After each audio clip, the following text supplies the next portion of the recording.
Side quest, Cave Sickle Extermination. I tell you, livestock is only the beginning. If someone doesn't do something about the sickles, it's people they'll be dragging off next. Zeke slowed, extending a hand slightly so that his friends would stop and look in the direction of the speaking man. The streets of Alinea were thronging with people, and a few walking behind them gave the group dirty looks as they clogged up a good portion of the sidewalk. Zeke ignored them, searching for the speaker.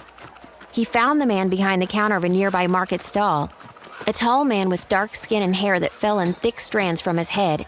The stand proudly proclaimed Ormic's Pest Control and was piled high with tools, traps, and vials of multicolored liquid. Ormic himself looked the worse for wear, with bandages covering one eye and crutches leaning on the back of the stand. Every bit of exposed skin looked to be sporting minor cuts and scrapes. Bah! The woman he'd been speaking at kept walking. If these pests were really a problem, the king would have done something about them. From beside Zeke, Nightingale finally seemed to notice the conversation. She turned to listen too. Zeke walked over, conscious of his friends just behind him. "What's going on?" he asked. Ormic looked up, eyes lingering briefly on Zeke's cigarette. He didn't comment on it though, and instead gestured at a sketch tacked to a display on his stall. "You ever heard of a cave sickle?" Zeke nodded. "Of course I have."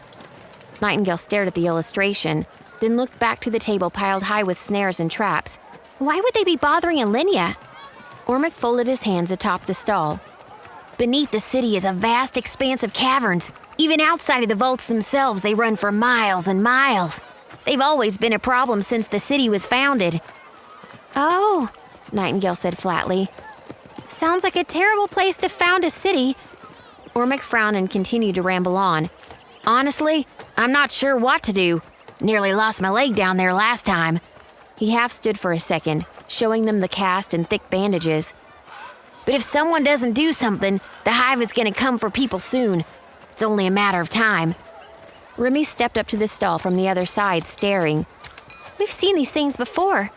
Giant insects, sharp spines, spitting poison. What would someone do about them exactly?"